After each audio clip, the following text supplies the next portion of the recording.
Guys, welcome back to पैसा investor. आज हम NISM सीरीज 7 का चैप्टर नंबर 2 स्टार्ट करने वाले हैं, market participants in the securities market. Okay, ये चैप्टर अराउंड 10 मार्क्स का है, सो एक इम्पॉर्टेंट चैप्टर है ये। एक बेसिक आपको सिक्योरिटीज मार्केट के जो पार्टिसिपेंट्स हैं तो उनसे रिलेटेड आपको बेसिक्स पता लग जाएंगे। नेक्स्ट हमारा लर्निंग ऑब्जेक्टिव्स क्या रहेगा, मतलब आफ्टर कंप्लीटिंग दिस चैप्टर हमको क्या क्या चीज़ें समझ में आ जाएंगी या किन किन चीज़ों का नॉलेज हो जाएगा। तो फर्स्ट वन इज हमें सिक्योरिटीज मार्केट के पार्टिसिपेंट्स के बारे में पता लगेगा। जो इन्वेस्टर्स हैं उनकी जितने भी टाइप्स ऑफ इन्वेस्टमेंट ऑब्जेक्टिव्स रहते हैं मार्केट को लेकर उसके बारे में पता लगेगा। देन हमको types of issuer and the investors instruments के बारे में पता लगेगा कि किस तरीके से फंड रेजिंग की जाती है सिक्योरिटीज मार्केट में। देन इंटरमीडिएटरी का क्या रोल रहता है और ये एक इम्पॉर्टेंट रोल कैसे प्ले करते हैं उसके बारे में हमको पता लगेगा। And last one is regulatory framework. ये एक्चुअल में अगर आपने NISM इक्विटी डेरिवेटिव सीरीज 8 की स्टडी ऑलरेडी कर रखी है तो जो लास्ट के 3 चैप्टर्स हैं, नॉट लास्ट के 3 chapter but chapter number 6, 7 and 8, तो ये जो एक पर्टिकुलर चैप्टर है ये उन तीनों चैप्टर का कॉम्बिनेशन है। ठीक है, तो आपने अगर वो स्टडी ऑलरेडी कर रखा है तो ये आपके लिए एक रिवीजन हो जाएगा, और अगर नहीं कर रखा है तो भी मैं कोई भी नहीं स्किप नहीं करने वाली हूँ। इस चैप्टर में से हर एक टॉपिक हम लोग यहाँ पे डिस्कस करेंगे, तो आपका आपको पूरा कंप्लीट नॉलेज हो जाएगा पार्टिसिपेंट मार्केट पार्टिसिपेंट्स को लेकर। ठीक है, तो हम स्टार्ट करते हैं, बट वीडियो स्टार्ट करने से पहले अगर आप मेरे चैनल पर नए हैं और अभी तक आपने चैनल सब्सक्राइब नहीं किया है तो प्लीज़ चैनल को सब्सक्राइब कीजिए एंड बेल आइकन को हिट कीजिए सो दैट वीडियोस रहेंगी तो उसकी नोटिफिकेशंस आपको मिल जाएंगे। एंड वन मोर थिंग, अगर आप वीडियो जो है आप वो पूरा लास्ट तक देखिए और आप थोड़ा टाइम लेकर ही इस वीडियो को देखना स्टार्ट कीजिएगा बिकॉज मे बी थोड़ा लेंदी हो सकता है। आप इसको 2 पार्ट्स में देख सकते हैं कि फर्स्ट आप मार्केट पार्टिसिपेंट्स देख लें एंड देन जो इंटरमीडिएटरी वाला जो पोर्शन है वो आप सेकंड पार्ट में देख सकते हैं। बट आपको एक अराउंड 1.5 आवर का टाइम लेके चलना पड़ेगा ये वीडियो के लिए। एंड कुछ भी स्किप नहीं करें गाइस, बिकॉज क्या होता है स्किप करने में मेरा तो नुकसान होता ही होता है बट आपका भी नुकसान हो जाता है। उसमें आपको बहुत सारी ऐसी इंपॉर्टेंट चीज़ है कि बिकॉज एक छोटा जो लिंक रहता है वो भी इम्पॉर्टेंट है, अगर वो भी छूट जाता है आपका तो आपका नुकसान हो जाएगा। तो बेटर है कि आप पूरा स्टार्टिंग से लेकर एंड तक वीडियो देखिए ताकि आपको हर एक चीज़ क्लियर रहेगी और एंड मोमेंट पे आपको just revision and question practice ही करना रहेंगे। ठीक है, सो विदाउट फर्दर डिले हम लोग वीडियो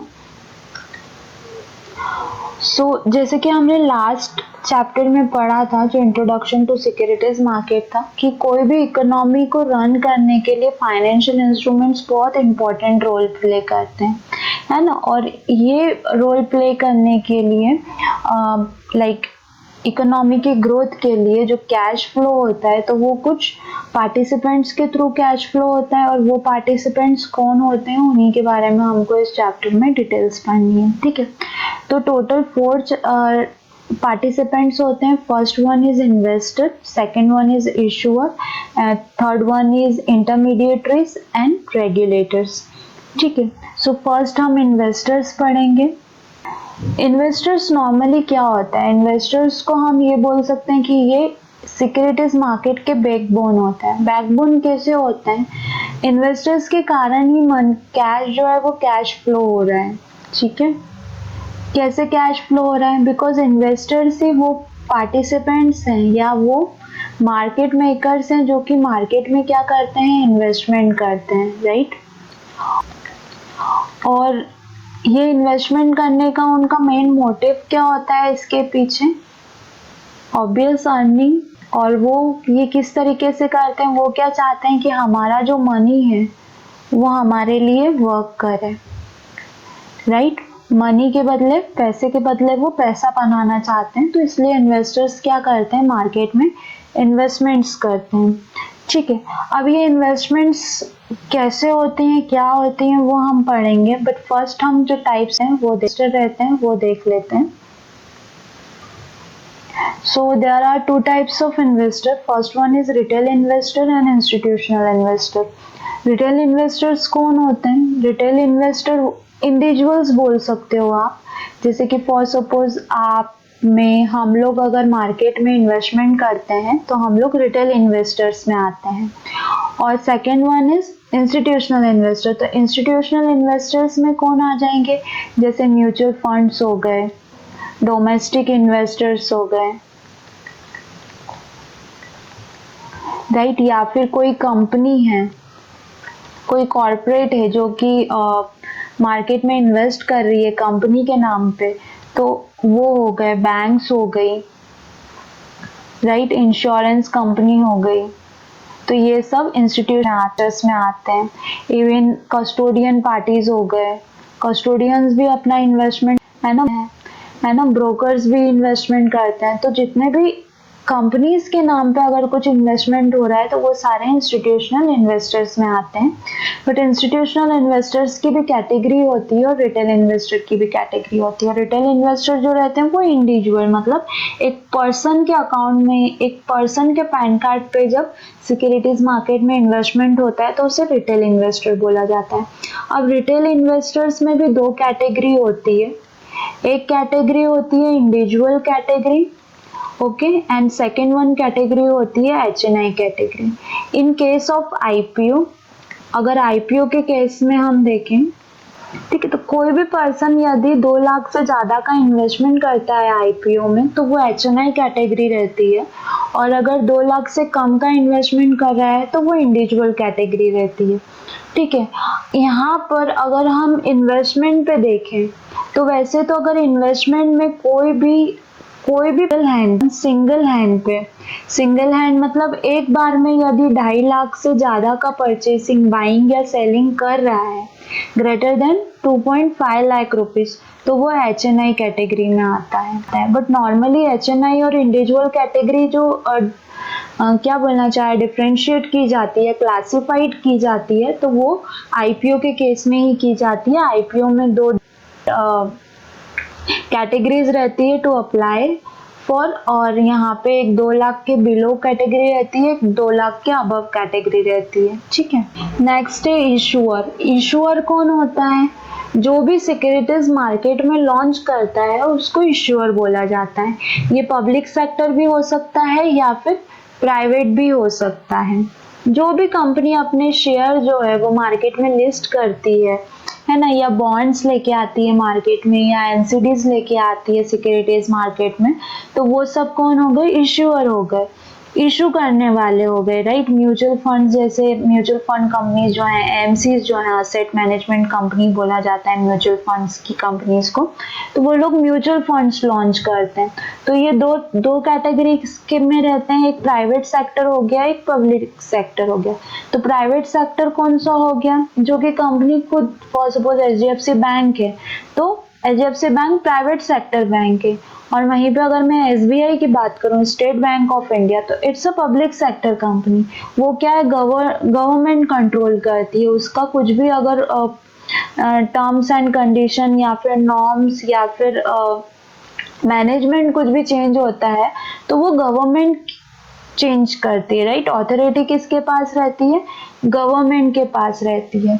ओके, और ये जो फंड रेज करते हैं इशूअर्स, तो ये डोमेस्टिक मार्केट में भी करते हैं। डोमेस्टिक मार्केट मतलब इंडियन मार्केट्स,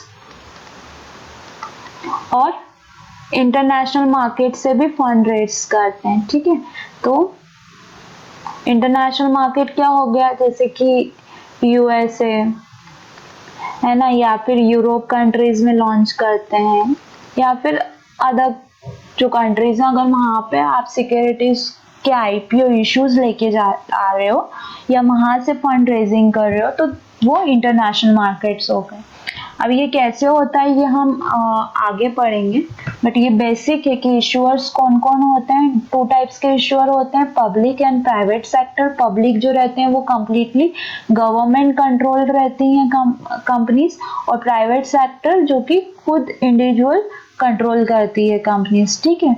और ये दो तरीके से फंड रेज कर सकते हैं, पैसा मतलब इन्वेस्टर्स ढूंढ सकते हैं। कैसे? डोमेस्टिक इन्वेस्टर्स के पास से भी ये फंड रेजिंग करते हैं और इंटरनेशनल मार्केट से भी ये लोग फंड रेज करते हैं, ठीक है। ओके, अब फंड रेजिंग कैसे होती है इंटरनेशनल मार्केट में, हम उसके बारे में पढ़ेंगे। तो आईडीआर जो है ये एक एंटिटी है, इंडियन डिपॉजिटरी रिसिप्ट। यहाँ पे क्या होता है, फॉर सपोज कोई भी कंपनी अगर इंडियन मार्केट से फंड रेज करना चाहती है, मतलब कंपनी जो है वो फॉरेन कंपनी है, ओके, और ये कंपनी क्या करना चाह रही है, इंडियन मार्केट में अपनी कंपनी को आईपीओ को लॉन्च करना चाह रही है। तो ये जो फंड रेजिंग करेगी ये किसके थ्रू फंड रेजिंग हो करेगी, आईडीआर के थ्रू फंड रेजिंग करेगी। और जो सबसे फर्स्ट कंपनी थी जिसने आईडीआर के थ्रू फंड रेज किया था वो स्टैंडर्ड चार्टर्ड बैंक था। इसने सबसे पहले इंडियन मार्केट से फंड रेज किया था। स्टैंडर्ड चार्टर्ड बैंक यूएस का बैंक है, ठीक है।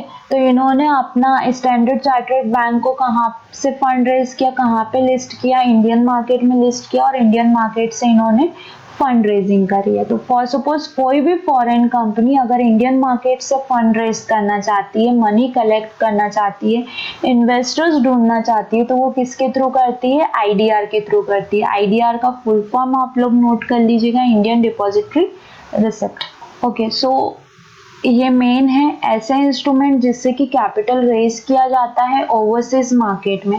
ओवरसीज मार्केट मतलब क्या हो गया, लाइक ग्लोबलाइज अगर आपको फंड रेजिंग करनी है, फॉर सपोज कोई इंडियन कंपनी है और वो अमेरिका में फंड रेज करना चाहती है, या यूरोप कंट्री में फंड रेज करना चाहती है, या फिर चाइना, जापान, किसी भी कंट्री से फंड रेज करना चाहती है, तो उनको इस इंस्ट्रूमेंट के थ्रू, जैसे किसी फॉरेन कंपनी को अगर इंडियन मार्केट से फंड रेज करना है तो उनको किसके थ्रू करना पड़ता है, आईडीआर के थ्रू करना पड़ता है, ठीक है। इसी तरीके से अगर कोई इंडियन कंपनी है जो ओवरसीज मार्केट से फंड रेज करना चाहती है, ठीक है, तो उसके लिए ये कुछ 4 से 5 डिपॉजिटरी बोल सकते हैं हम, या फिर डिपॉजिटरी पार्टिसिपेंट्स है जिनके थ्रू फंड रेज करना पड़ता है, ठीक है। So first one is GDR, global depository receipt. अब ये क्या करते हैं, अगर कोई भी इक्विटी इंस्ट्रूमेंट जो कि abroad authorised overseas corporate body के अगेंस्ट शेयर या बॉन्ड लेके आती है कोई भी कंपनी, तो वो डोमेस्टिक कस्टोडियन बैंक नॉमिनेट होती है। किसके साथ में, डोमेस्टिक कस्टोडियन बैंक के साथ में। मतलब सिंपल है कि लाइक अगर कोई भी company overseas market, overseas corporate bodies के साथ में अगर फंड रेज करती है, चाहे वो एक्वायर करके या मर्ज करके फंड रेज करें और डायरेक्टली फंड रेज करें, तो उनको जीडीआर के थ्रू फंड रेज करना पड़ता है। कोई कंपनी अगर यूएस में अपनी कंपनी को लिस्ट करना चाहती है या यूएस मार्केट से फंड रेज करना चाहती है, तो वो एडीआर के थ्रू करती है, डिपॉजिट अमेरिकन डिपॉजिटरी रिसिप्ट, ठीक है। और यहाँ पे क्या होता है, यहाँ पे आपको जो डॉलर्स हैं उसमें अपनी कंपनी का मार्केट कैप, अपनी कंपनी का शेयर प्राइस आपको उसके अकॉर्डिंगली करना पड़ता है। और किसके थ्रू इशूड होते हैं, यूएस डिपॉजिटरी बैंक के थ्रू इशूड होते हैं शेयर्स। देन अगर आपको अपनी जो करेंसी है उनको कन्वर्टेबल बॉन्ड्स आपको लेके आना है, लाइक बॉन्ड्स आपको कहीं पे, या फिक्स्ड इंटरेस्ट वाली जो डेब्ट इंस्ट्रूमेंट्स हैं उनको यदि आपको फॉरेन मार्केट से फंड रेज करना है उनके लिए, तो वो किसके थ्रू होता है, फॉरेन करेंसी कन्वर्टेबल बॉन्ड्स, एफसीसीबी। इसके थ्रू वो अपना जो भी इंटरेस्ट रेट डेरिवेटिव्स बोला जाता है या फिर फिक्स्ड रिटर्न जो डेब्ट इंस्ट्रूमेंट रहता है उनको वो फॉरेन कंट्रीज में लिस्ट कर सकते हैं या फिर सकते हैं वहां से। बट यहाँ पे एक ही कंडीशन आती है कि जो कूपन रेट रहता है या जो इंटरेस्ट रेट रहता है वो उनको उनके वहां पे, जैसे हमारी आरबीआई की पॉलिसीज रहती हैं, इंटरेस्ट रेट पॉलिसीज रहती हैं, तो ये कंपनीज को हमको फॉरेन कंट्रीज, जिस भी कंट्री में हम अपना लॉन्च करना चाह रहे हैं या फंड रेज करना चाह रहे हैं जिस कंपनी से, तो उसके अकॉर्डिंग हमको इंटरेस्ट रेट वहां पे फिक्स करना पड़ता है, और वो जो भी उनकी करेंसी रहेगी, जो भी फॉरेन करेंसी रहेगी, उसमें उसको हमको देना पड़ेगा। ठीक है। अब देन कमर्शियल लोन्स, जैसे कि फॉर सपोज होम लोन्स हो गए, या फिर क्रेडिट कार्ड्स हो गए, या फिर कोई भी अदर सिक्योरिटीज इंस्ट्रूमेंट हो गए जिसके अगेंस्ट आपको लोन लेना है ना, बॉन्ड्स के अगेंस्ट आपको लोन लेना है। ठीक है, तो वो अगर आपको उसके लिए फंड रेजिंग करनी है तो वो एक्सटर्नल कमर्शियल बोरोइंग के थ्रू फंड रेजिंग होती है। ठीक है, और ये जो है ये इंटरनेशनल मार्केट में बहुत लोअर एंड पे यहाँ पे फंड रेजिंग होती है, बिकॉज आप लोगों ने सुना होगा कि यूएस वगैरह में लोग ज़्यादा, हमारे यहाँ पे होम लोन सबसे ज़्यादा सिक्योर्ड लोन माना जाता है, और सबसे ज़्यादा जो बोरोइंग, या फिर हम क्या बोलना चाहिए कि जो लोग सबसे ज्यादा जो लोन लेते हैं बैंक से वो होम लोन होता है।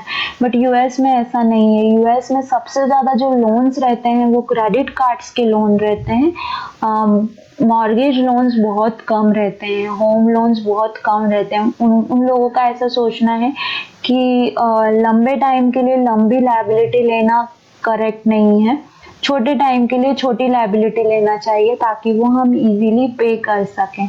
तो वहाँ पे जो है होम लोन्स बहुत कम जाते हैं, और अगर जाते भी हैं तो फिर वहाँ पे रियल एस्टेट का प्राइस बहुत अच्छा है तो उनको रिटर्न्स बहुत अच्छे मिलते हैं, तो बहुत रेयर लोन जाते हैं। और प्राइसिंग ज्यादा होने के कारण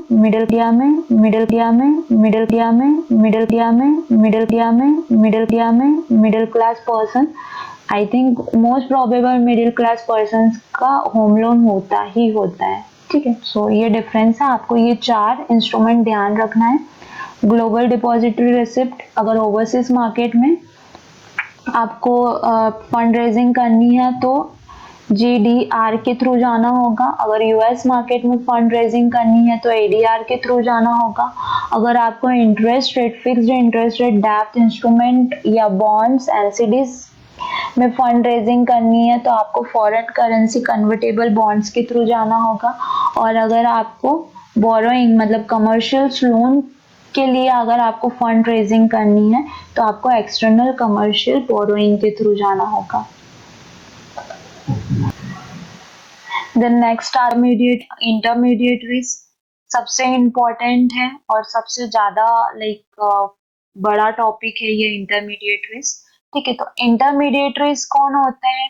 जो कि इन्वेस्टर और इश्यूअर के बीच में ट्रांजेक्शन सेटल करते हैं। ठीक है, और सपोज इन्वेस्टर है जो कि अपना फंड इन्वेस्ट करने वाला है, इश्यूअर है जो कि क्या कर रहा है, फंड रेजिंग कर रहा है ना, जिसको पैसों की जरूरत है, जो क्या कर रहा है, इन्वेस्टर्स को ढूंढ रहा है, राइट। तो ये तो फंड रेजिंग कर रहा है और ये क्या कर रहा है, फंड को इन्वेस्ट कर रहा है। किस लिए इन्वेस्ट कर रहा है? टू अर्न रिटर्न्स, है ना। तो यहाँ पे इन दोनों के बीच में जो ट्रांजैक्शन सेटल कर रहा है या क्लियर कर रहा है सेटल, या as a counter party behave कर रहा है ना, जो कि सेटलमेंट की गारंटी देता है, जो फंड सेटलमेंट की गारंटी देता है, वो कौन व्यक्ति होता है? इंटरमीडिएटरीज होते हैं। सो इंटरमीडिएटरीज कौन कौन हो जाते हैं? इंटरमीडिएटरीज फर्स्ट स्टॉक एक्सचेंज होते हैं जिनके थ्रू हम क्या करते हैं, शेयर परचेसिंग करते हैं। ट्रेडिंग मेंबर्स या ब्रोकर्स हो सकते हैं जिनके थ्रू हम शेयर परचेसिंग। स्टॉक एक्सचेंज क्या करता है, एक प्लेटफॉर्म प्रोवाइड करता है ब्रोकर्स को, जहाँ पे कि ब्रोकर्स अपने क्लाइंट्स के ऑर्डर पंचिंग करते हैं। क्लियरिंग कॉर्पोरेशन क्या करता है, सेटलमेंट और क्लियरिंग प्रोसेस प्रॉपरली हो रहा है या नहीं हो रहा है, कुछ डिफॉल्ट या फ्रॉड तो नहीं हो रहा है, इसका ध्यान रखता है। Clearing member clearing and settlement करता है। और डिपॉजिटरी पार्टिसिपेंट्स क्या करते हैं, जो आपके पास डीमैट में जो शेयर्स रहते हैं, है ना, जैसे कि बैंक सेविंग अकाउंट्स में जो पैसा रखा रहता है उसके लिए as a counter party behave करती है। आपको वहां पे वो एज अ रिस्क प्रोफाइलिंग देती है कि आपका पैसा हमारे पास सेफ है। उसी तरीके से जो डिपॉजिटरी पार्टिसिपेंट्स होते हैं, सॉरी जो डिपॉजिटरीज होती हैं, वो क्या करती हैं, डीमैट जो आपका है उसमें जो आपके शेयर्स रखे हुए हैं, ठीक है, तो उसके लिए as a counter party behave करती है, एज अ रिस्क प्रोफाइलिंग आपको प्रोवाइड करती है कि ये जो शेयर्स हैं जो आपने डीमैट में होल्ड कर रखे हैं ये सिक्योर है एंड सेफ हैंडेड है, ठीक है। सो एक हम बेसिक देख लेते हैं क्या होता है कि सेविंग अकाउंट रहता है ना, जिसमें हम क्या करते हैं, कैश अपना इन्वेस्ट करते हैं या कैश जमा करते हैं, ठीक है। देन सेकंड होता है ट्रेडिंग अकाउंट, जो कि ऑनलाइन जो हम शेयर परचेसिंग बाइंग या सेलिंग करते हैं तो ये उसके लिए यूज होता है, ऑनलाइन सिस्टम के लिए यूज होता है। और थर्ड अकाउंट होता है आपका डीमैट अकाउंट, ठीक है। तो डीमैट अकाउंट किस लिए यूज होता है, टू पार्क और होल्ड योर सिक्योरिटीज। अब सिक्योरिटीज यहाँ पे कौन कौन सी हो सकती हैं, स्टॉक्स हो सकते हैं, म्यूचुअल फंड हो सकते हैं, बॉन्ड्स हो सकते हैं, एनसीडी हो सकती है, प्रेफरेंस शेयर्स हो सकते हैं, ठीक है, और मैनी मोर ईटीएफ्स हो सकते हैं, ठीक है। तो ये सब सिक्योरिटीज जो है ना, ये आप अपने डीमैट में होल्ड कर सकते हो। मेनली जो बैंक्स रहती हैं वो इंटरलिंक अकाउंट्स देती हैं, तो उनका ट्रांजैक्शन बहुत ज़्यादा स्मूथ होता है। तीनों अकाउंट आपस में इंटरलिंक होते हैं तो ज़्यादा प्रॉब्लम नहीं होती। जो प्राइवेट ब्रोकर्स होते हैं, ठीक है, जो बैंक ब्रोकर्स होते हैं वो तो इंटरलिंक अकाउंट प्रोवाइड करते हैं और अदर बैंक के साथ भी आप अकाउंट कर सकते हो ओपन।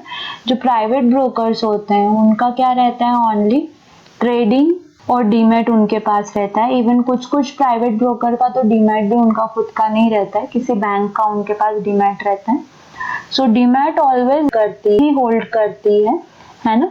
और यहाँ पे जो बैंक्स रहती हैं, ठीक है, तो ये main as a counter party behave करती हैं। तो प्राइवेट ब्रोकर्स का ट्रेडिंग एंड डीमैट रहता है, एंड देन आपको अपने सेविंग अकाउंट से अगर कोई शेयर परचेस करना है तो ट्रेडिंग में पैसा जो है, फंड जो है वो ट्रांसफर करना पड़ता है। देन आपको आपका ब्रोकर अलाउ करता है टू बाय अ सिक्योरिटी। और अगर आपको सेल करना है तो आपको डीमैट में वो शेयर होना चाहिए, तो देन ओनली आपका ब्रोकर आपको अलाउ करेगा to sell the securities. In case of intraday तो वो थोड़ा सा अलग प्रोसीजर है। अगर आप वो पूरा समझना चाहते हैं ट्रेडिंग का, कि लाइक ट्रेडिंग कैसे होती है, क्या होती है, कैसे ऑर्डर्स पंच किए जाते हैं, क्या क्या कर सकते हैं, मार्जिन्स क्या होती हैं, तो प्लीज़ आप मुझे कमेंट सेक्शन में बताइए, हम उस पर भी एक सेपरेट वीडियो मैं बनाऊंगी और आपको बताऊंगी, ठीक है। तो इस तरीके से जो है बेसिक एक वर्क होता है। ये बहुत लंबा बड़ा प्रोसेस है या फिर ये बहुत बड़ी हायरार्की है, बट इन शॉर्ट मैंने आपको बताया कि इस तरीके से ये वर्क करते हैं। ओके, सो फर्स्ट हम देखेंगे स्टॉक एक्सचेंज।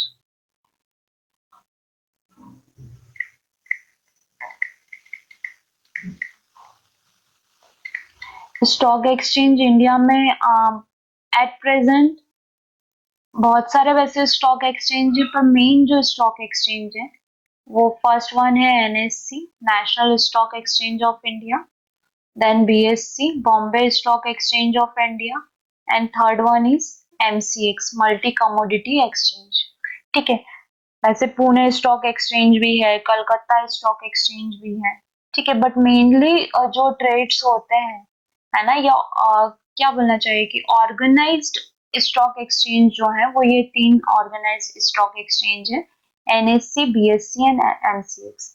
एनएससी और बीएससी आपको क्या क्या फैसिलिटीज प्रोवाइड करता है, आप यहाँ पे स्टॉक्स परचेस बाय सेल कर सकते हैं, म्यूचुअल फंड बाय सेल कर सकते हैं, बॉन्ड्स बाय सेल कर सकते हैं, एनसीडीज एंड ईटीएफ्स, ठीक है।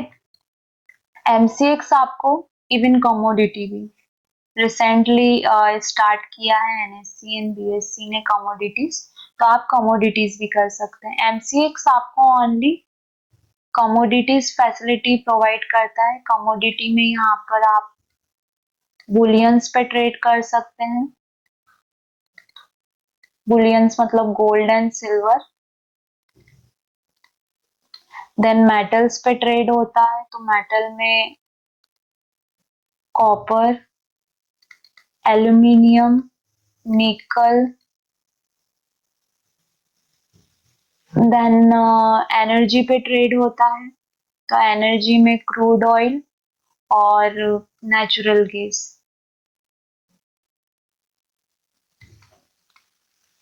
इवन फॉरेन मार्केट में बैरेंट पे भी ट्रेड होता है।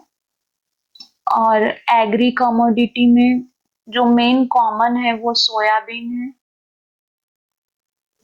देन चना, धनिया,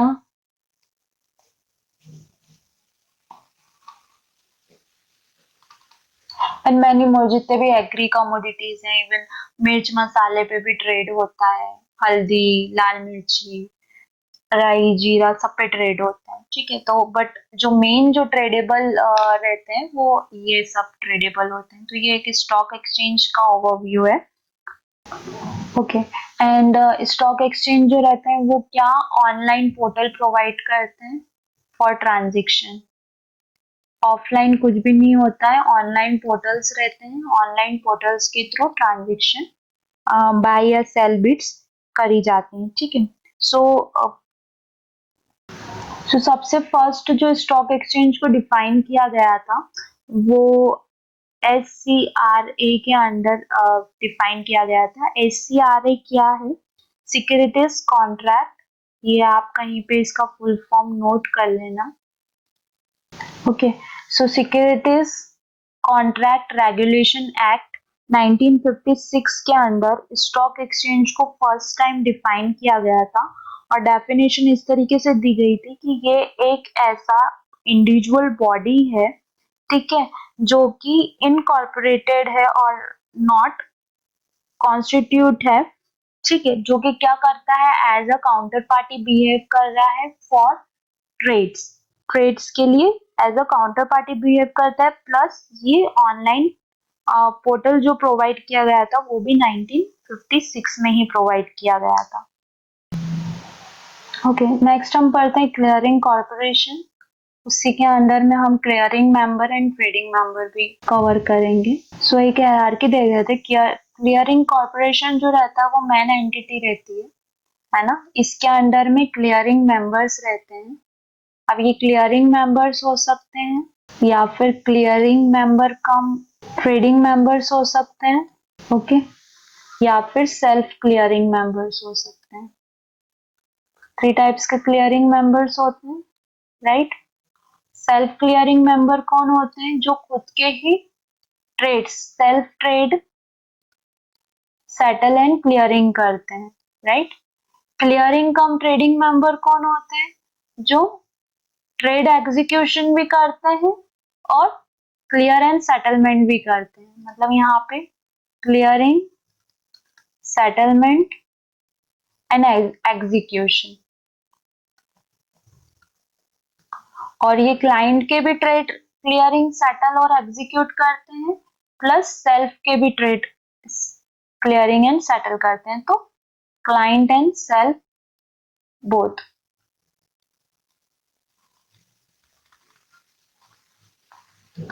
ठीक है, क्लियरिंग मेंबर क्या होता है? प्रोफेशनल क्लियरिंग मेंबर्स होते हैं ये। ठीक है, प्रोफेशनल क्लियरिंग मेंबर्स क्या करते हैं? सिर्फ क्लियरिंग एंड सेटलमेंट करते हैं।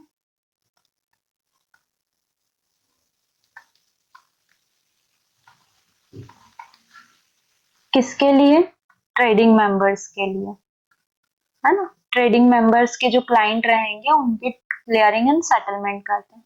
इनके अंडर में कौन हो सकता है? ट्रेडिंग मेंबर्स हो सकते हैं या फिर सेल्फ ट्रेडिंग मेंबर्स हो सकते हैं, जो कि सिर्फ खुद के अकाउंट्स में ट्रेड करते हैं। तो सेल्फ ट्रेडिंग मेंबर्स कौन हो गए? जो सेल्फ अकाउंट में ट्रेड एग्जीक्यूट करते हैं।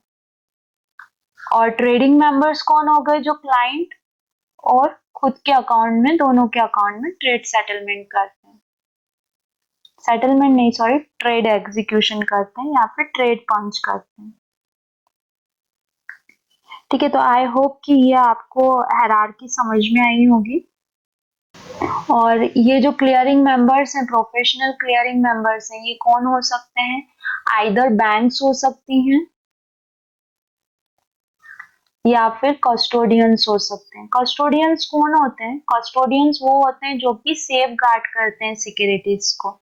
ठीक है, किसकी सिक्योरिटीज को सेफ गार्ड करेंगे, ये इंडिविजुअल की सिक्योरिटीज को तो सेफ गार्ड करेंगे नहीं, बिकॉज उनके पास तो डीमैट होता है सेफ गार्ड करने के लिए। तो ये इंस्टीट्यूट्स, जो बड़े बड़े इंस्टीट्यूट्स होते हैं, जो करोड़ों में, बिलियंस, मिलियंस में इन्वेस्टमेंट्स करते हैं, तो उनकी सिक्योरिटीज को सेफ गार्ड करते हैं। उनके मर्जर, एक्वाइजेशन, स्प्लिट हो रहा है शेयर का, बोनस हो रहा है शेयर में, डिविडेंड हो रहा है शेयर में, तो ये वो सब चीजों का क्लियरिंग एंड सेटलमेंट करते हैं। ठीक है, देन इससे इंपॉर्टेंट एक मेन टर्मिनोलॉजी और है क्लियरिंग कॉर्पोरेशन से। ठीक है, पेइन एंड पे आउट, पेइन एंड पे आउट। ठीक है, तो दो इंपॉर्टेंट टर्म्स हैं, first one is pay-in and second one is पे आउट। ठीक है, सो पेइन का सिंपली मीनिंग क्या होता है कि कभी भी अगर मनी या फिर सिक्योरिटीज, सिक्योरिटीज में क्या आ गए, शेयर्स आ गए, म्यूचुअल फंड आ गए, बॉन्ड्स आ गए, अगर ये ब्रोकर या फिर कस्टोडियन अकाउंट से किसको ट्रांसफर हो रहे हैं, क्लियरिंग मेंबर को या फिर क्लियरिंग हाउस को ट्रांसफर हो रहे हैं, तो वहां पे वर्ड क्या यूज किया जाता है, पे इन, यानी कि मनी जो है वो पे इन कर दिया गया है, या मनी सिक्योरिटीज जो है वो पे इन कर दी गई है। अगर सेम चीज मनी और सिक्योरिटीज क्लियरिंग हाउस या क्लियरिंग मेंबर के अकाउंट से ब्रोकर अकाउंट में जाती है, तो उसके लिए वर्ड किया जाता है पे आउट। अब अगर हम देखें तो क्या होता है कि ये जो ब्रोकर, एक्चुअल में वो ब्रोकर्स के अकाउंट से सिक्योरिटीज या मनी पे इन या पे आउट नहीं हो रहा है, वो किसके अकाउंट से हो रहा है, किसी क्लाइंट के अकाउंट से हो रहा है, किसी इंस्टीट्यूट के अकाउंट से, इंस्टीट्यूशन जिसने भी ट्रेड किया है, सिक्योरिटी परचेस की है या सेल की है, उसके अकाउंट से फंड जो है या सिक्योरिटीज जो है वो पे इन या पे आउट होते हैं। तो अगर क्लाइंट्स के केस में देखें, जैसे हम बोलते हैं कि हमको फंड का पे आउट चाहिए, तो फंड का पे आउट का मतलब क्या होता है कि जो भी सिक्योरिटीज का पैसा है वो किसको जाना चाहिए, क्लाइंट को जाना चाहिए। तो ये क्लाइंट के पास किसके पास से आएगा, ब्रोकर देगा। ब्रोकर के पास कहाँ से आता है, क्लियरिंग कॉर्पोरेशन से आता है। क्लियरिंग कॉर्पोरेशन कहाँ से सेटलमेंट करती है, एक्सचेंज पे से, जो भी एक्सचेंज पे ट्रांजैक्शन हुआ है उसके अकॉर्डिंग क्लियरिंग मेंबर ब्रोकर को फंड ट्रांसफर करती है, ब्रोकर क्लाइंट को फंड ट्रांसफर कर देता है। इसी तरीके से ये किसके लिए हो गया, मनी और इवन सिक्योरिटीज के लिए भी। अगर क्लाइंट जो है फॉर सपोज सिक्योरिटीज परचेज करेगा, ठीक है, फर्स्ट हम देखते हैं कि सिक्योरिटीज परचेज कर रहा है। ओके, तो सिक्योरिटीज परचेज करेगा तो क्या करेगा, पैसा देगा। अब ये मनी किसको जाएगा, सबसे फर्स्ट ब्रोकर को जाएगा, देन ब्रोकर किसको ट्रांसफर करेगा, क्लियरिंग कॉर्पोरेशन को, एंड क्लियरिंग कॉर्पोरेशन एक्सचेंज को। यहाँ से फिर प्रोसेस एक्सचेंज स्टॉक्स जो है वो डिलीवर करेगा, है ना, और ये डिलीवरी किसको जाएगी, क्लाइंट को जाएगी। ये इस तरीके से प्रोसेस होता है। अब ये जो एक्सचेंज है ये मनी किसको शिफ्ट करेगा, जिस भी क्लाइंट ने जहां से भी, जिस भी ट्रेडिंग मेंबर के पास से सेल ऑर्डर आया होगा उसको ट्रांसफर करेगा। तो ये प्रोसेस आगे जाएगी सीएम के पास, सीएम ब्रोकर को देगा और ब्रोकर उस क्लाइंट को देगा जिसने सिक्योरिटीज क्या की थी, सेल की थी। ठीक है, और इसी तरीके से ये प्रोसेस पूरा कंप्लीट होता है। अगर for suppose in case of money, तो ये मनी वाला प्रोसेस हो गया और ये सिक्योरिटी वाला प्रोसेस हो गया। तो आपको समझ में आया किस तरीके से पे इन एंड पे आउट। यहाँ पे क्या हुआ, पे इन किस चीज का गया, मनी का गया, पैसों का पे इन गया, और पे आउट किस चीज का हुआ, सिक्योरिटीज का पे आउट हुआ, सिक्योरिटीज क्लाइंट के अकाउंट में चली गई। तो इस तरीके से ये पे इन और पे आउट की प्रोसीजर होती है। ओके, देन लास्ट हम पढ़ते हैं डिपॉजिटरी। सो इंडिया में दो डिपॉजिटरीज हैं, CDSL एंड NSDL। CDSL का फुल फॉर्म है central depository services limited, and NSDL का फुल फॉर्म है national securities depository limited, national securities depository limited. Okay, और ये नेक्स्ट मार्केट पार्टिसिपेंट्स जो होते हैं वो रेगुलेटर्स होते हैं। बेसिकली रेगुलेटर्स का काम क्या होता है कि they keep eye on intermediaries कि लाइक वो जितनी भी एक्टिविटीज इंक्लूडेड है फाइनेंशियल मार्केट और सिक्योरिटीज मार्केट से related in respect to interest of investor, तो वो सही तरीके से प्रोसेस हो रही है या नहीं हो रही है, कहीं पे कोई फ्रॉड तो नहीं हो रहा है या कहीं पे कोई मतलब डिफ़ॉल्ट प्रैक्टिस तो नहीं किया जा रहा है जो कि इन्वेस्टर्स के लिए इन फ्यूचर कुछ प्रॉब्लमैटिक हो सकता है या इन्वेस्टर्स के साथ फ्रॉड हो सकता है। तो regulators like they behave like a trusted source और ट्रस्टेड पार्टीज कि लाइक अगर सेबी है या फिर रिजर्व बैंक ऑफ इंडिया है, तो इफ कोई भी पर्सन इन्वेस्टमेंट कर रहा है आइदर इन बैंक्स या फिर सिक्योरिटीज मार्केट, तो देन उनका जो पैसा है वो कहीं ना कहीं सेफ हैंड पे है। तो ये मेन रेगुलेटर्स का वर्क होता है, ठीक है। तो मेन जो टॉप 5 या टॉप 6 जो रेगुलेटर्स हैं इंडिया में, तो first one is security exchange board of India SEBI, जो कि securities market and commodity market को रेगुलेट करती है। Then reserve bank of India that is RBI, जो कि बैंक्स सेक्टर को रेगुलेट करती है। Then next insurance regulatory and development authority of India IRDA में भी आप लोगों को पता होगा कि लाइक अगर इंश्योरेंस किसी को सेल करना है तो उसके पास IRDA का सर्टिफिकेशन होना चाहिए। विदाउट IRDA सर्टिफिकेशन कोई भी पर्सन इंश्योरेंस सेल नहीं कर सकता है। तो जो IRDA है वो रेगुलेट किसको करता है, इंश्योरेंस सेक्टर को करता है।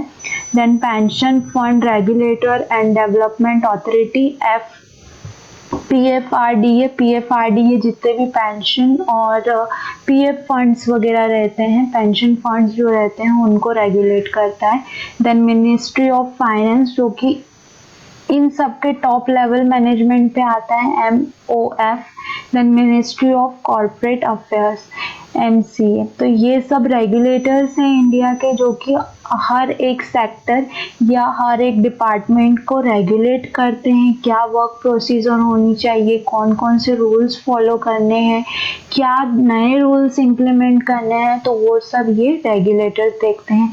यहाँ पे मेन हमको पढ़ना है security exchange board of India के बारे में, सेबी, बिकॉज ये किसे रेगुलेट करता है, सिक्योरिटीज मार्केट को रेगुलेट करता है, ठीक है। तो security exchange board of India जो है सेबी, ठीक है, ये सिक्योरिटीज मार्केट को रेगुलेट करता है।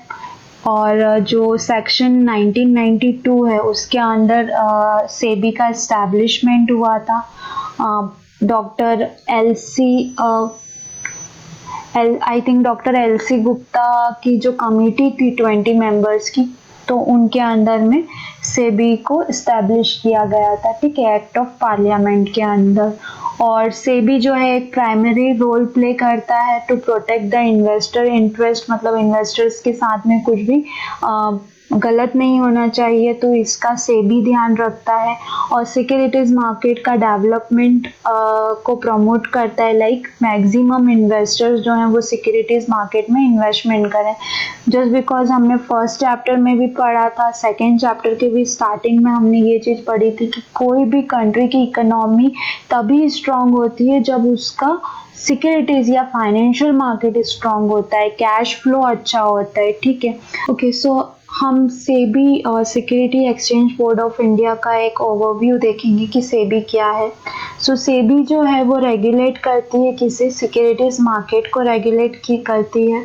इसको सेक्शन 3 ऑफ सेबी एक्ट 1992 के अंडर एस्टैब्लिश किया गया था under the act of parliament, ठीक है। सेबी क्या है, एक प्राइमरी रोल प्ले करती है to protect the interest of the investor. अब ऐसा क्यों है कि इन्वेस्टर को के इंटरेस्ट को प्रोटेक्ट क्यों किया जाता है सिक्योरिटीज मार्केट में? तो जस्ट फॉर योर इंफॉर्मेशन कि जो US यूएसए है, United state of America, right. तो ऐसा बोला जाता है कि सबसे स्ट्रॉन्ग कंट्री है। सबसे स्ट्रॉन्ग कंट्री क्यों बोला जाता है? बिकॉज उनकी जो करेंसी है डॉलर, राइट, वो सबसे स्ट्रॉन्ग करेंसी है। सबसे ज़्यादा जो प्राइसिंग है, मतलब कि किसी भी करेंसी का अगर आप कन्वर्ट करोगे डॉलर में, तो डॉलर सबसे महंगी करेंसी है। फॉर सपोज अगर हम इंडियन रुपी देखें तो $1 इक्वल्स टू 75 के अराउंड है अप्रोक्स, राइट। फिर अगर कोई सी भी करेंसी आप देख लीजिए, अभी मुझे एक्यूरेट फिगर्स नहीं पता है, but still dollar is the strong currency. क्यों? क्योंकि उसकी डिमांड ज़्यादा है यहाँ पर। इकोनॉमी उनकी स्ट्रॉन्ग है। और इकोनॉमी क्यों उनकी स्ट्रॉन्ग है? बिकॉज सबसे ज़्यादा जो मनी फ्लो होता है उनका, वो सिक्योरिटीज मार्केट में मनी फ्लो होता है, राइट। और जब भी किसी भी कंट्री का अगर सिक्योरिटीज मार्केट है ना, जो हम बोलते हैं कैपिटल मार्केट या स्टॉक मार्केट, वो जितना ज़्यादा स्ट्रॉन्ग होता है, जितना ज़्यादा डिमांडिंग होता है, उतनी ज़्यादा उस कंट्री की इकोनॉमी स्ट्रॉन्ग होती है। सो यहाँ पे बहुत सारे मिथ्स हैं शेयर मार्केट को लेकर, कि लाइक शेयर मार्केट गैम्बलिंग है और जो भी इसमें जाता है तो पैसे गवा के आता है। ऐसा नहीं है। अगर आप share market, it's not a game. आप उसको गेम की तरह खेलोगे ना, तो हर लेवल में आप क्लियर नहीं कर पाओगे गेम के हर एक लेवल को। बट अगर आप स्टडी करोगे, जैसे कि हमारा जो ग्रेजुएशन सिस्टम होता है, तो हम ऐसा नहीं है कि डायरेक्ट हम 10th में या 12th में चले जाते हैं, ठीक। हम पहले नर्सरी, एलकेजी, यूकेजी पढ़ते हैं, देन फर्स्ट, सेकंड, थर्ड, फिर फिफ्थ आता है। देन हम फिर क्लासेस जो है, वैसे जैसे जैसे हमारी क्लासेस बढ़ती जाती है, जैसे जैसे हमारी एज बढ़ती जाती है, वैसे वैसे हमारे सिलेबस को इम्प्रूव किया जाता है, हमको ज़्यादा वहाँ पर नॉलेज दिया जाता है। ऑब्वियस लाइफ साइकिल हमने क्लास, आई थिंक फर्स्ट में भी हमने लाइफ साइकिल पढ़ा है और क्लास 10th में भी हमने लाइफ साइकिल पढ़ा है। बट क्लास फर्स्ट की लाइफ साइकिल का डायग्राम और क्लास 10th की लाइफ साइकिल के डायग्राम में बहुत डिफरेंस होता है। चीज़ एक ही है, पर आपका जो नॉलेज है उसको धीरे धीरे कर कर इम्प्रूवमेंट किया जाता है, उसमें कुछ ना कुछ एडिशनल चीज़ें ऐड की जाती हैं। इसी तरीके से शेयर मार्केट है। आप जितना ज़्यादा रीडिंग करोगे, आप जितना ज़्यादा नॉलेज गेन करोगे, आपको उतना ज़्यादा शेयर मार्केट के बारे में नॉलेज होगा, कैपिटल मार्केट के बारे में नॉलेज होगा। एंड देन आप फिर वहाँ पर इन्वेस्टमेंट्स करेंगे, एंड फिर वो इन्वेस्टमेंट जो रहेगी वो ऑलवेज, हाँ ये हमेशा ध्यान रखना, ऑलवेज की पॉजिटिव इन्वेस्टमेंट्स रहेंगी, पॉजिटिव रिटर्न्स मिलेंगे आपको, ठीक है। और यहाँ पे आपको पैशंस रखना पड़ेगा। वॉरेन बफेट, झुनझुनवाला, राधा कृष्ण धमनी, ये सब एक दिन में मिलियनर्स नहीं बने या एक दिन में बिलियनर्स नहीं बने। इन्होंने एक टाइम स्पेंड करा है शेयर मार्केट में, 20 ईयर्स, 30 ईयर्स, 10 ईयर, एक साल इन्वेस्टमेंट करके, और ये लोग बिलियनर नहीं बने हैं, ठीक है। इन्होंने टाइम स्पेंड करा है, इनने इन्वेस्टमेंट्स की हैं, इन इन्वेस्टमेंट्स पे इनको रिटर्न्स मिले हैं। वो रिटर्न्स क्या क्या क्या हो सकते हैं? शेयर जो ग्रोथ किया है, तो शेयर ग्रोथ का उनको रिटर्न मिला है, डिविडेंड का उनको रिटर्न मिला है, बोनस का उनको रिटर्न मिला है, आइदर स्प्लिट का उनको रिटर्न मिला है। सो ये सब चीज़ें जो हैं, ये आपको एक स्टॉक जो है, जब आप उसमें इन्वेस्ट करते हैं, तो इनके जब आपको बेनिफिट समझ में आते हैं, देन आप कभी भी शॉर्ट टर्म 10 दिन, 15 दिन या 1 महीने के लिए इन्वेस्टमेंट नहीं करते हो। वहाँ पे फिर आप लॉन्ग टर्म के बारे में सोचते हो। जब आप लॉन्ग टर्म में जाते हो, तो तभी आपका 10,000 रुपये 1 करोड़ रुपए बन सकता है। बट शॉर्ट टर्म में आप जाओगे, 10 आपका 1 लाख बनेगा, यहाँ पे आप अपना 10 लाख और डालोगे और 11 लाख पूरा जीरो हो जाएगा, ठीक है।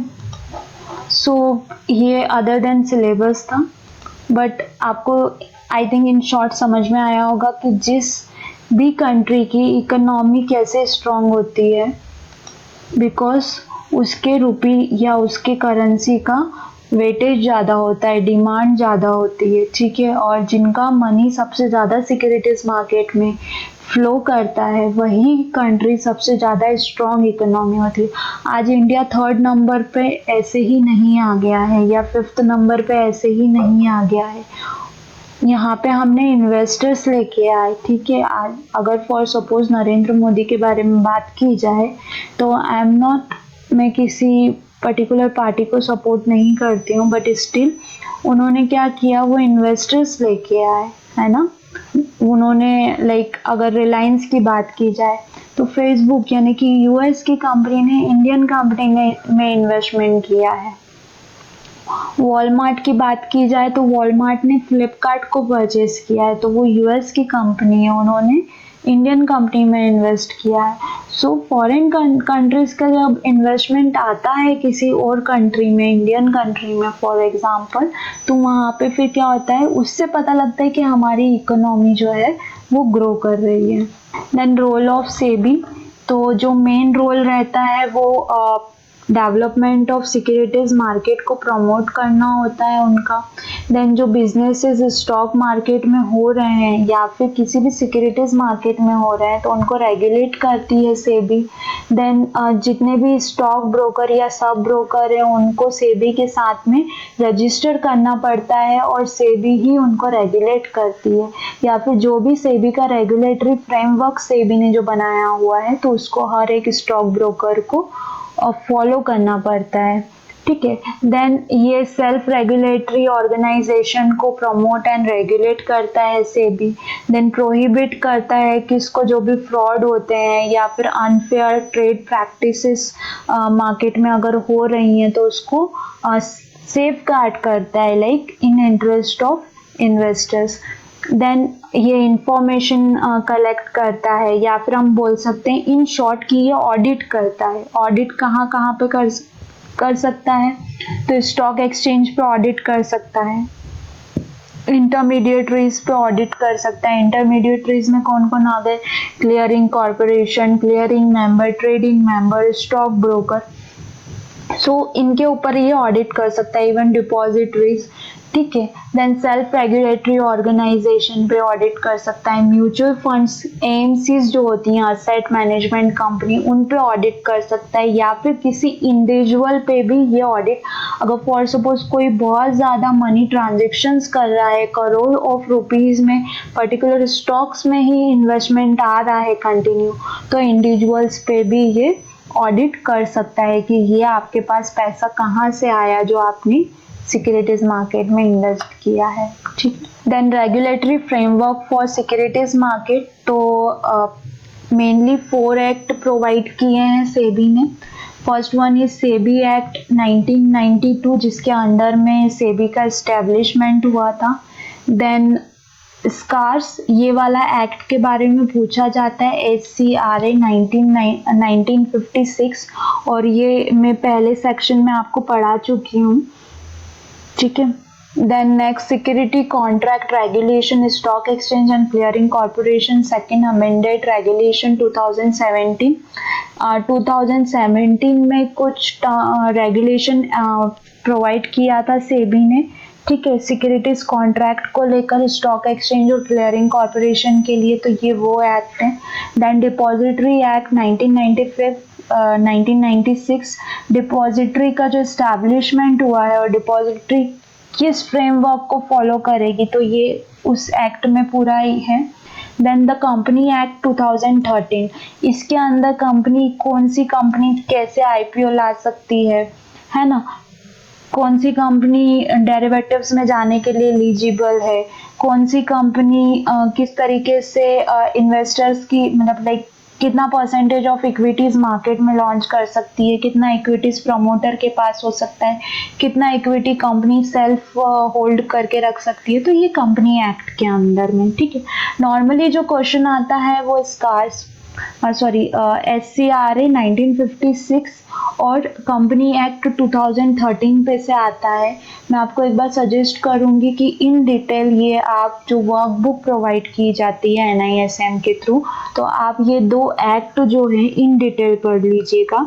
इन शॉर्ट मैं आपको बता दूंगी इन दोनों एक्ट के बारे में, but in detail I think आपको ये पढ़ लेना चाहिए। तो फर्स्ट हम देखते हैं सिक्योरिटी कॉन्ट्रैक्ट रेगुलेशन एक्ट 1956।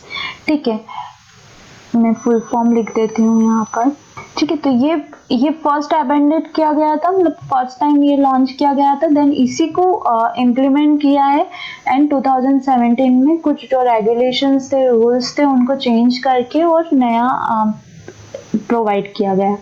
ठीक है, सो ये जो सिक्योरिटी कॉन्ट्रैक्ट रेगुलेशन एक्ट 1956 है, ये क्या प्रोवाइड करता है? ये डायरेक्ट और इनडायरेक्ट कंट्रोल प्रोवाइड करता है जितने भी सिक्योरिटीज ट्रेडिंग होते हैं या फिर जितने भी स्टॉक एक्सचेंज जो रन कर रहे हैं उनके लिए, कि ट्रांजैक्शन कैसे होना चाहिए, ट्रांजैक्शंस कैसे होना चाहिए, ठीक है, सेटलमेंट कैसे होना चाहिए, क्लियरिंग कैसे होना चाहिए, ओके, टैक्सेस कैसे कट होने चाहिए, कितने कट होना चाहिए, कॉन्ट्रैक्ट नोट में क्या क्या चीजें इंक्लूड होनी चाहिए। तो ये इसके बारे में ये पूरा डिटेल देता है।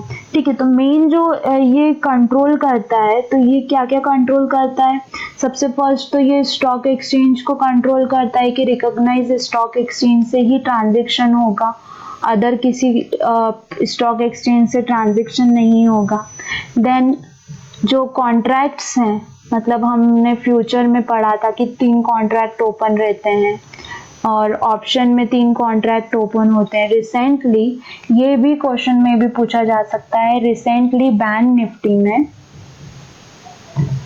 ओके, बैंक निफ्टी में अभी ऑप्शंस में वीकली कॉन्ट्रैक्ट है, एवरी वीक एक्सपायरी होती है, और मंथली कॉन्ट्रैक्ट है जो कि एवरी मंथ के एंड में, तो वो ऑटोमेटिकली वीकली में ही हो जाता है, मतलब एक मंथ में 4 एक्सपायरीज होती हैं अप्रॉक्स। ठीक है, यहाँ पर अब क्वार्टरली एक्सपायरी भी आने वाली है, मतलब एवरी 3 मंथ में कॉन्ट्रैक्ट जो रहेगा, नॉर्मली क्या होता है 3 कॉन्ट्रैक्ट्स ओपन रहते हैं, राइट, 3 कॉन्ट्रैक्ट ओपन होते हैं, तो वो कैसे होते हैं? सक्सेसिव मंथ के होते हैं, जैन, फेब और मार्च, है ना। और वीकली में क्या होता है? जैन के एवरी वीक के थर्सडे को एक्सपायरी रहेगी, फेब के एवरी वीक के थर्सडे को एक्सपायरी रहेगी, और वो सारे ओपन रहते हैं। अभी रिसेंटली लॉन्च होने वाले हैं क्वार्टरली कॉन्ट्रैक्ट। तो क्वार्टरली कॉन्ट्रैक्ट में क्या होगा? फॉर सपोज जैन, फेब, मार्च, ये एक क्वार्टर है 3 मंथ का, ठीक है, तो यहाँ पे मार्च में एक्सपायरी रहेगी। फिर मई, फिर कौन सा आ जाएगा? अप्रैल, मई और जून, तो फिर जून में एक्सपायरी रहेगी। जुलाई, अगस्त, सितंबर में एक्सपायरी रहेगी, अक्टूबर, नवंबर, दिसंबर में। तो अब यहाँ पे ये 3 कॉन्ट्रैक्ट और ओपन हो जाएंगे, ठीक है, का मार्च का, जून का और सितंबर का। जब मार्च का क्लोज होगा, ठीक है, तो ये जून, सितंबर और दिसंबर ओपन हो जाएगा। तो क्वार्टरली कॉन्ट्रैक्ट भी नवंबर से लॉन्च होने वाला है। तो अभी ये सिर्फ बैंक निफ्टी में होने वाला है, मे बी इन फ्यूचर आपको निफ्टी में भी मिले और स्टॉक्स में भी मिले, ठीक है। तो कॉन्ट्रैक्ट्स एंड सिक्योरिटीज कैसे होना चाहिए, क्या होना चाहिए, तो इन सब के बारे में फ्रेमवर्क प्रोवाइड करता है। And listing of securities in stock market, कौन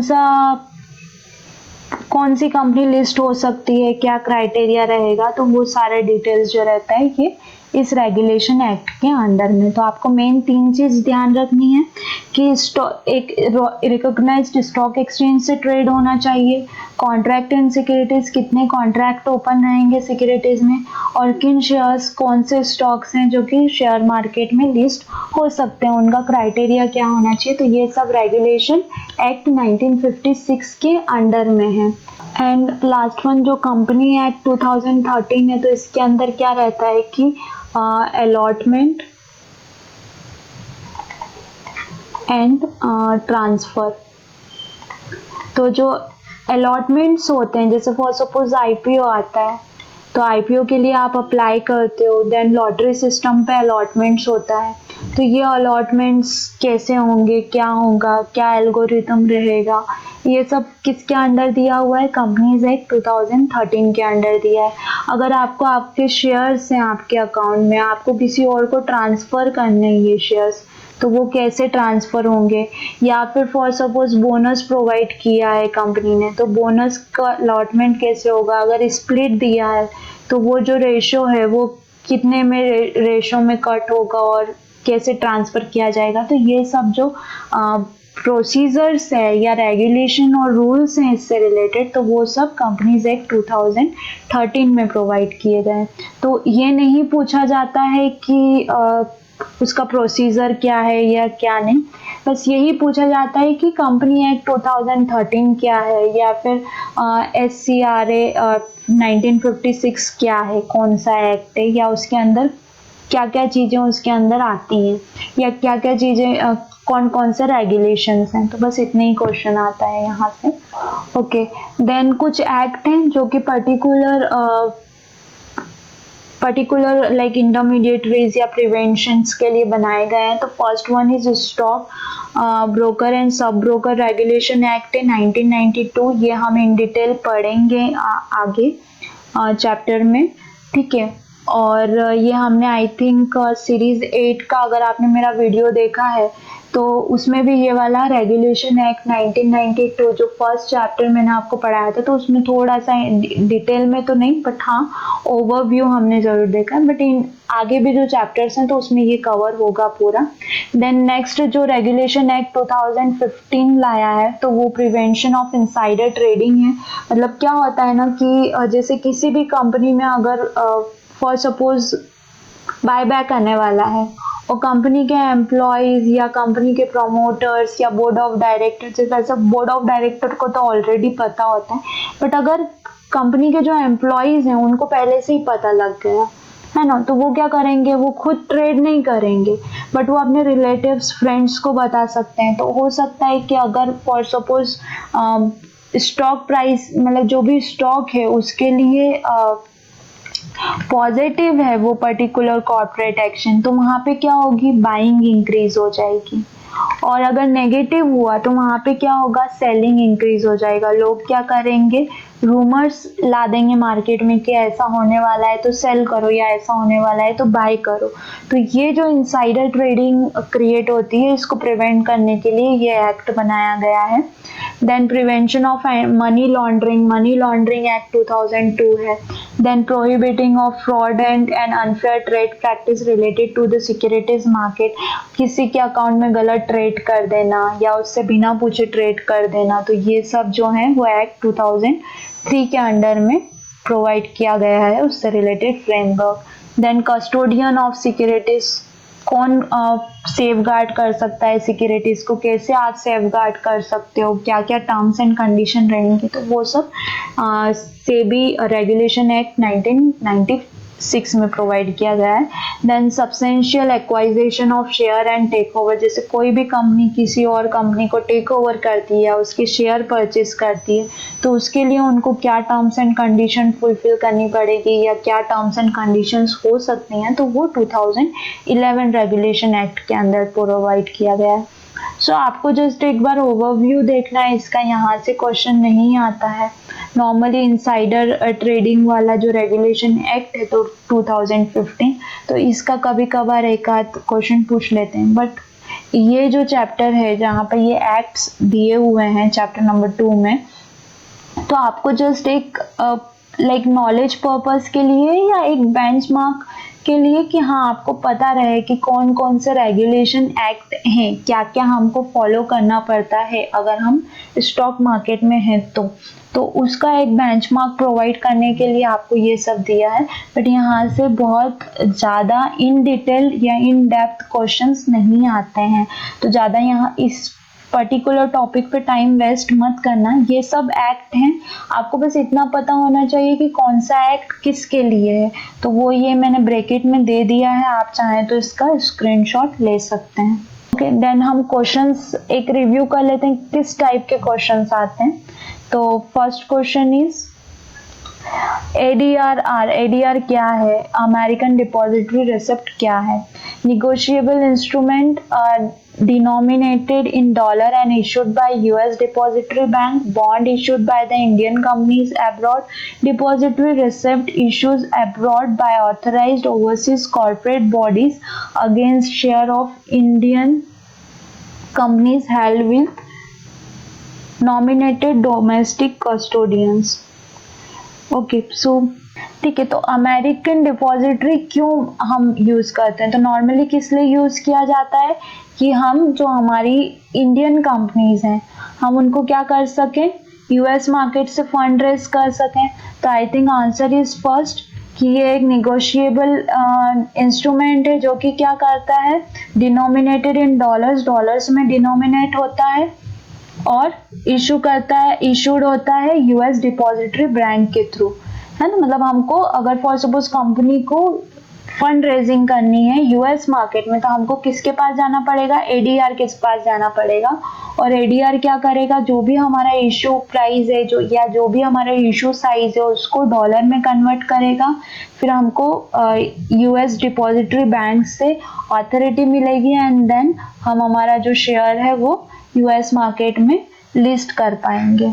विच of the following statement is false, इनमें से कौन सी स्टेटमेंट फॉल्स है। तो first one is custodian are registered with SEBI, yes true, custodian SEBI के साथ रजिस्टर्ड होते हैं as a professional clearing member, correct. Self clearing member can clear trade done by them only, जो self clearing member होते हैं वो सिर्फ उनके द्वारा जो ट्रेड्स होते हैं उन्हीं को क्लियर कर पाते हैं, true. Trading cum clearing member can trade and clear trades done by him। Trading come clearing member जो रहते हैं वो ट्रेड जो उनके खुद के थ्रू होते हैं उन्हीं को एग्जीक्यूट कर सकते हैं और क्लियर कर सकते हैं, but can not trade and clear done by others, लेकिन दूसरे के द्वारा जो ट्रेड किए जा रहे हैं उनको क्लियर या एग्जीक्यूट नहीं कर सकते हैं। तो ये वाला स्टेटमेंट फॉल्स है। वाई फॉल्स, बिकॉज जो ट्रेडिंग कम क्लियरिंग मेंबर रहते हैं वो खुद के भी ट्रेड क्लियर एंड सेटल कर सकते हैं प्लस अदर ट्रेडिंग मेंबर के भी ट्रेड्स क्लियर एंड सेटल कर सकते हैं। Then next, stock broker need to get registered as stock broker with SEBI as per which regulation। Direct ये इस टाइप के आते हैं, तो यहाँ पे आपको कुछ देखने की जरूरत ही नहीं है, यहीं पे लिखा हुआ है stock broker and sub broker regulation act 1992, है ना। इंटरमीडिएटरी, ये इंटरमीडिएटरी के लिए मतलब ट्रेडिंग मेंबर और उनके लिए है।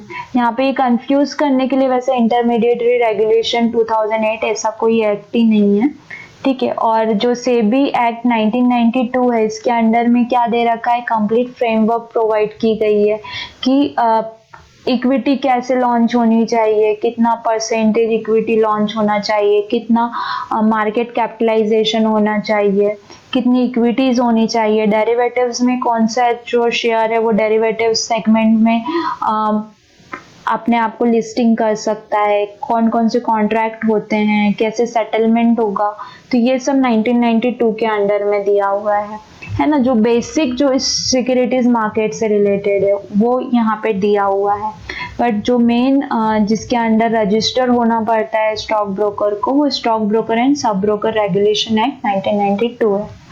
Then next, security contract regulation act SCRA 1956 has regulatory judiciary over, मतलब रेगुलेटरी जुडिशरी किसके ऊपर रहती है, listing of securities on stock.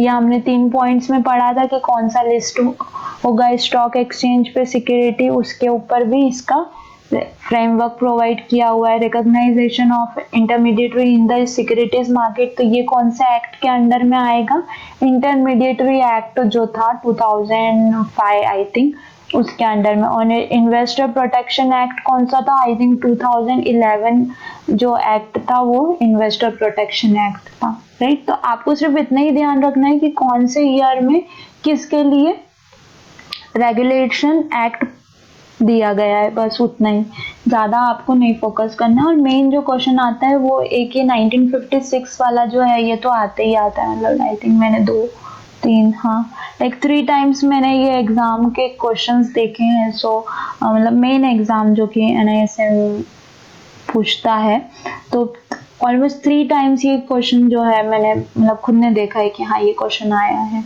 So this is all, thanks for watching. I hope कि ये वीडियो आपको पसंद आया होगा। And one more time please guys, अगर आप मेरे चैनल पर नए हैं और अभी तक आपने चैनल सब्सक्राइब नहीं किया, इवन पुराने भी हैं और आप मेरा कंटिन्यू वीडियोस वॉच कर रहे हैं, तो प्लीज़ चैनल को सब्सक्राइब कीजिए, प्लीज़ हेल्प कीजिए। चैनल को सब्सक्राइब करते वक्त बेल आइकन को हिट करना मत भूलना, ताकि आपको जो भी मैं नए वीडियोस अपलोड करूं तो उसके नोटिफिकेशंस मिल जाए। Thank you once again.